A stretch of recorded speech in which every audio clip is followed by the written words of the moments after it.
Hello viewers, আসসালামু আলাইকুম। রাব্বি spicy কিচেনে আপনাদেরকে স্বাগতম। আজকে আপনাদের সঙ্গে খুবই সুন্দর ও মজাদার একটি রেসিপি শেয়ার করতে যাচ্ছি। রেসিপিটি হলো বাঁধাকপির বড়া। সুন্দর এই রেসিপিটি দেখার আগে আমার চ্যানেলে যারা নতুন এসেছেন চ্যানেলটিকে সাবস্ক্রাইব করে পাশে থাকবেন। চলুন দেখে নেই মজাদার এই রেসিপিটি। রেসিপিটি তৈরি করার জন্য এখানে বড় সাইজের একটি বাঁধাকপিকে 4 ভাগে ভাগ করে নিয়েছি। 4 ভাগের 1 ভাগ আমি সুন্দর করে এভাবে ছোট ছোট করে কেটে নিচ্ছি। দেখতে পাচ্ছেন, এরকম করে ছোট ছোট করে কেটে নিতে হবে বাঁধাকপিটাকে। দেখুন, সুন্দর করে কেটে নেওয়ার পর এটাকে ধুয়ে জালি বলে দিয়ে দিয়েছি, পানিগুলো যাতে করে ঝরে যায় এজন্যই জালি বলে দিয়েছি। এখন অন্য একটি পাত্রের মধ্যে নিয়ে আমি এখানে সামান্য পরিমাণ লবণ দিয়ে মেখে রেখে দিব। কিছুক্ষণের জন্য মেখে রেখে দিব লবণ দিয়ে, যাতে করে বাঁধাকপির পানিগুলো বের হয়ে আসে।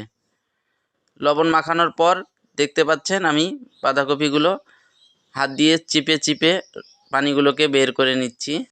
পারফেক্টভাবে বড়া বানানোর জন্য অবশ্যই বাঁধাকপির থেকে এভাবে চিপে চিপে পানিগুলোকে বের করে নিতে হবে। দেখুন, সমস্ত উপকরণগুলো আমি হাতের কাছে সাজিয়ে নিয়েছি। জিরা বাটা 1 চামচ, আদা বাটা 1 চামচ, রসুন বাটা 1 চামচ, মরিচ কুচি নিয়েছি, ধনিয়া পাতা কুচি নিয়েছি এবং পেঁয়াজ কুচি করে নিয়েছি। চিপে নেওয়া বাঁধাকপিগুলো আবারও পাত্রের মধ্যে দিয়ে সমস্ত উপকরণ একে একে আমি অ্যাড করে দিব। দেখতে থাকুন।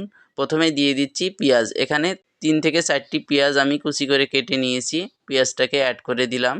এরপরে এখানে অ্যাড করে দিব সামান্য ধনিয়া পাতা কুচি এবং মরিচ 3 থেকে 4টি কুচি করে নিয়েছি, সেটাকে অ্যাড করে দিলাম। এরপরে এখানে দিয়ে দিব বাটা মশলাগুলো।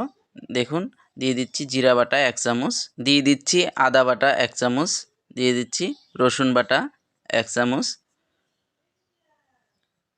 এরপরে এখানে অ্যাড করে দিব স্বাদ মতো লবণ। আপনারা স্বাদ মতো লবণ অ্যাড করে দিবেন। এরপরে এখানে দিয়ে দিচ্ছি ময়দা।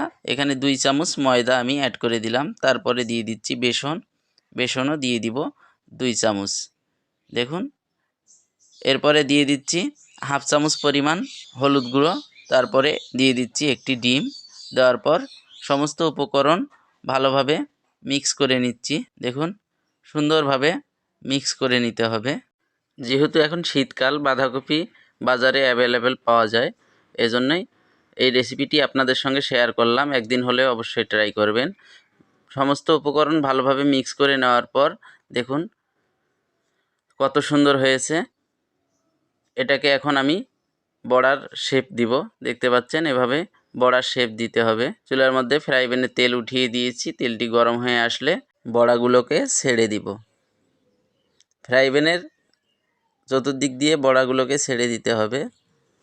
আমি এখানে হালকা পরিমাণ তেল নিয়েছি, আপনারা চাইলে ডুবানো তেলেও ভেজে নিতে পারেন।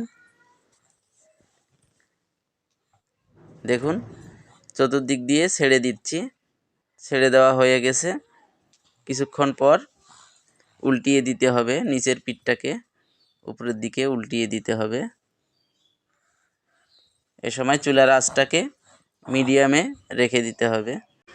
হিট বাড়িয়ে ভাজলে ভিতরে কাঁচা থাকতে পারে এবং কাঁচা কাঁচা একটা গন্ধ আসতে পারে। এজন্যই মিডিয়াম আঁচে বড়াগুলোকে ভেজে নিতে হবে। দেখুন, প্রথম পিঠ উল্টিয়ে দিয়েছি। এখন পরের পিঠটিও এরকম সেমভাবে উল্টিয়ে নিয়ে ভেজে নিতে হবে। দেখুন, কালারটি চেঞ্জ হয়ে এসেছে। পরের পিঠে লাল লাল কালার চলে এসেছে। এরকম করে উল্টিয়ে কিছুক্ষণ পর পর নেড়ে ছেড়ে ভেজে নিতে হবে। এই বড়াটি খেতে খুবই মজার হয়ে থাকে। ঘরে থাকা উপকরণ দিয়ে খুব অল্প সময়ে তৈরি করে নেওয়া যায় এই বাঁধাকপির বড়া। আপনাদের সঙ্গে শেয়ার করতেছি। দেখুন, বড়াগুলো আমার ভেজে নেওয়া প্রায় সম্পূর্ণ হয়ে গেছে। এখন আমি একটি বাটির মধ্যে উঠিয়ে নিচ্ছি। নিচে টিস্যু বিছিয়ে দিয়েছি যাতে করে তেলগুলো চুষে নেয়। দেখুন, একে একে সমস্ত বড়াগুলোকে আমি উঠিয়ে নিয়েছি। সেই সাথে তৈরি হয়ে গেল আমার বাঁধাকপির বড়া রেসিপিটি। কেমন হলো রেসিপিটি অবশ্যই কমেন্ট করে জানাবেন। ভিডিওটি ভালো লাগলে চ্যানেলটিকে সাবস্ক্রাইব করে লাইক কমেন্ট শেয়ার করে পাশে থাকবেন।